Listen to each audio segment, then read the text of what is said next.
Saviez-vous que vos mots sont comme des petites graines magiques? Lorsqu'on sème des graines positives, on récolte des fleurs de bonheur et de bien-être. Mais si on sème des graines négatives, on risque de voir pousser des mauvaises herbes de stress et de mal-être. C'est fou, non? Bienvenue chez Elle et la Lune, le podcast inspirant qui va vous aider à entrer en action afin d'incarner et briller de tous les feux de votre belle puissance féminine. Alignement, liberté, féminin sauvage, un espace dans lequel on célèbre l'énergie féminine, où on honore sa nature lunaire en se connectant à sa véritable essence. Alors préparez-vous pour un merveilleux voyage à travers le cosmos féminin. Sans plus attendre, je laisse la place à l'épisode du jour. Bonne écoute! Bonjour à vous! Aujourd'hui, on va plonger dans l'univers des mots et de leur impact sur nos vies. On va découvrir comment nos paroles, positives ou négatives, peuvent influencer notre santé. C'est incroyable de voir à quel point certaines phrases ou certains mots peuvent déclencher des émotions et comment notre corps peut commencer à manifester des symptômes. C'est quelque chose que j'ai constaté à plusieurs reprises lors des séances d'hypnose avec mes clientes, parce qu'il arrive souvent qu'à la deuxième séance, elles me disent que des douleurs physiques ont disparu en même temps que les blessures émotionnelles. Ça, c'est vraiment quelque chose que je trouve génial. Parfois, on utilise des mots sans vraiment réfléchir à leur impact. Bon, évidemment, on ne fait pas forcément avec méchanceté, mais ces phrases, elles peuvent vraiment nous blesser, nous-mêmes ou bien les autres. Et puis, ça laisse souvent des traces. Il faut faire vraiment attention à ce que nous disons, surtout à nos enfants, parce que cela peut vraiment impacter leur confiance en soi et l'estime d'eux-mêmes. Un jour, j'étais en balade et puis je suis passée à côté d'une colonie de vacances. Il y avait des enfants qui jouaient dehors, il faisait super chaud. Et puis les enseignants ou les accompagnants les rassemblaient pour rentrer. Et puis tout à coup, j'ai entendu une femme hurler sur un jeune garçon.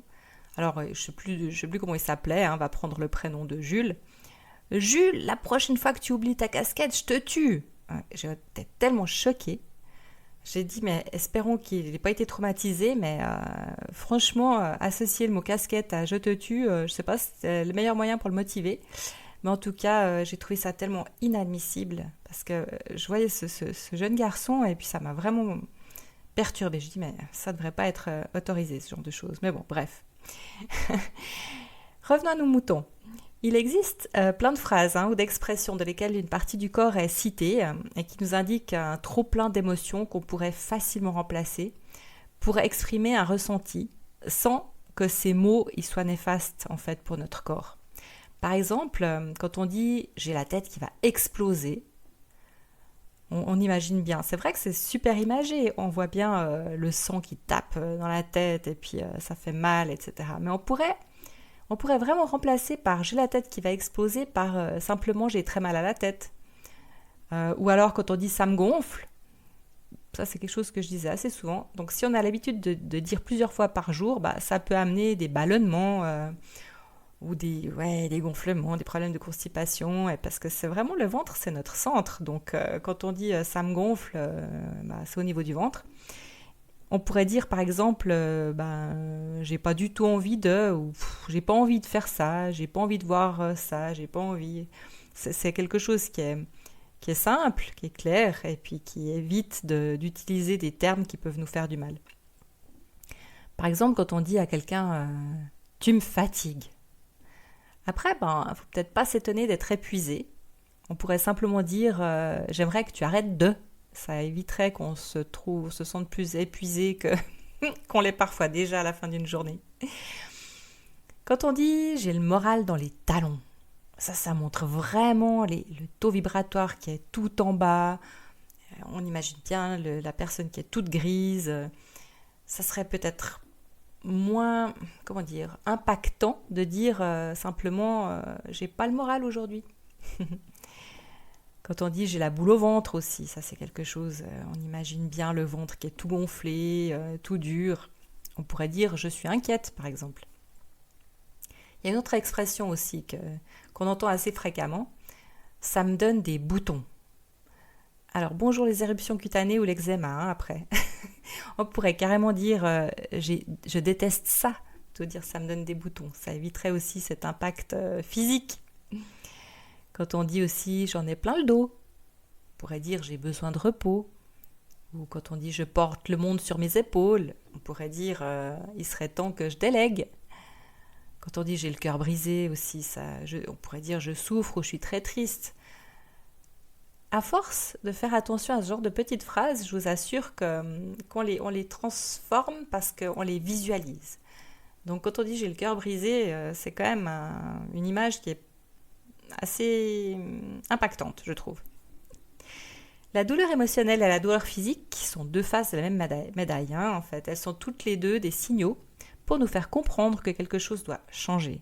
Et c'est important de les écouter et de prendre des mesures pour améliorer notre bien-être émotionnel et physique. Alors évidemment, la bonne nouvelle, c'est qu'on a le pouvoir de choisir les mots qu'on sème. Donc ça, c'est la bonne nouvelle. Par contre, c'est pas toujours facile de changer nos habitudes. Mais on peut quand même décider de cultiver un jardin de positivité et de bienveillance plutôt qu'un jardin plein de mauvaises herbes qu'il faut arracher et qui font mal au dos. Je vais vous raconter une histoire que je trouve très parlante pour éviter de créer des situations néfastes. Vous en avez peut-être déjà entendu parler. C'est celle des 3 filtres de Socrate.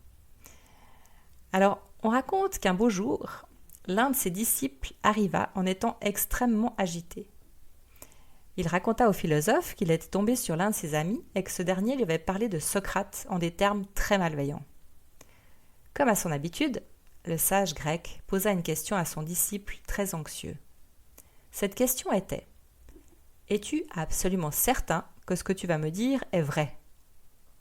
Le disciple réfléchit un moment.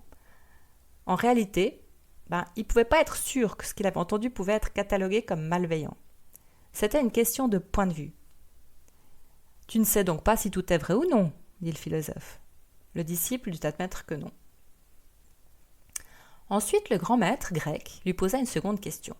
« Ce que tu vas me dire, est-ce quelque chose de bien ?» Le disciple répondit que, bien sûr, il n'avait rien de bien dans ce qu'il allait dire, bien au contraire. Ces mots, selon lui causeraient du mal-être et de l'affliction. Socrate signala alors. « Tu vas me dire quelque chose de mal, mais tu n'es pas totalement sûr que cela soit vrai. » Le disciple admit que c'était le cas.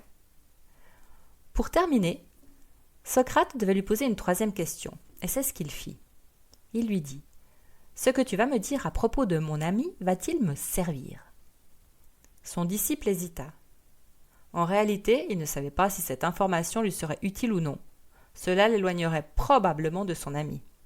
Or, si l'on ne savait pas s'il s'agissait de la vérité ou non, le savoir était peut-être inutile.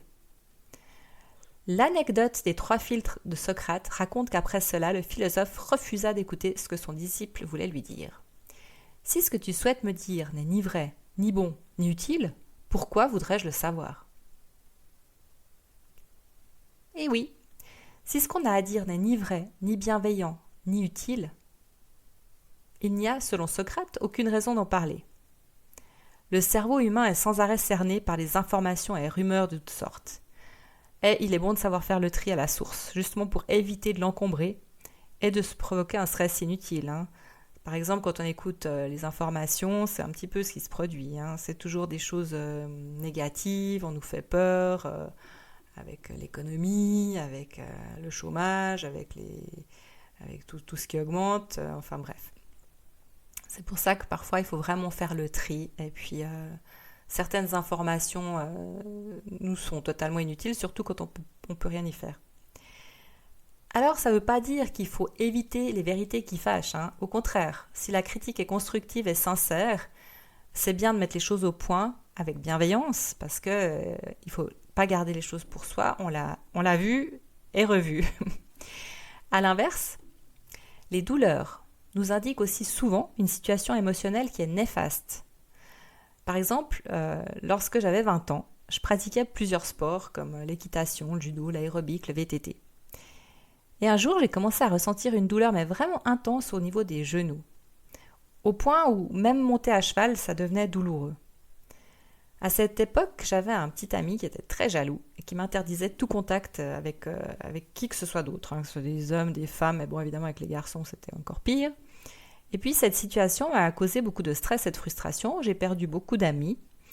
Et à ce moment-là, je n'ai pas réussi à exprimer ou à résoudre ce problème avec lui. J'étais trop jeune et inexpérimentée.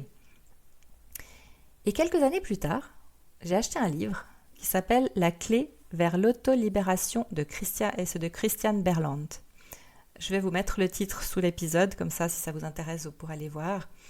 Et j'ai appris que lorsqu'on a mal au ménisque, c'est souvent parce qu'on ne veut plus plier sous l'autorité de quelqu'un. Alors nos maux physiques, ils peuvent vraiment être causés par les émotions qu'on n'a pas entendues ou qu'on n'a pas voulu entendre. Là, c'était clair. Il y a un autre site aussi que vous pouvez aller consulter si ça vous intéresse. C'est le site de Libération psycho-émotionnelle d'Estelle Daves. Et puis, je vous mets aussi le lien sous l'épisode, comme ça vous pourrez aller voir.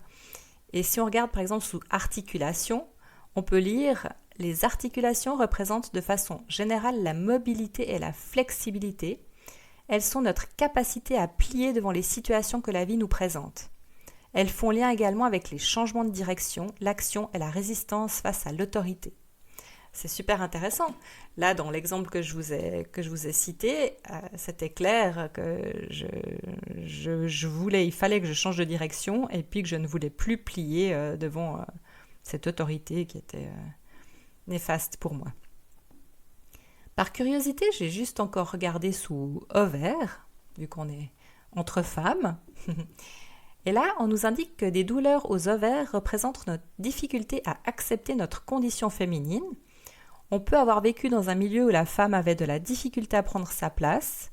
Il se peut aussi que nous ayons enregistré que c'est l'homme qui domine et à qu'à présent cette croyance ne nous convient plus. Ce peut être aussi en lien avec un projet que l'on est en train de réaliser et la crainte de ne pas réussir. Donc vous voyez que c'est vraiment très complet et c'est vraiment très intéressant. Alors les mauvaises habitudes verbales, elles sont très vite prises. J'avais une collègue de travail qui terminait toutes ses phrases par un gros juron. Et je me suis aperçue, on m'a fait remarquer que je commençais à utiliser ce mot qui pourtant ne faisait pas partie du tout de mon vocabulaire. Et pour perdre cette mauvaise habitude, je vous assure qu'il a fallu que je sois vraiment attentive pendant plusieurs jours pour pouvoir m'en débarrasser. Ça a été vraiment un travail, et puis c'est une habitude qui est vraiment arrivée très très vite. Et malgré moi.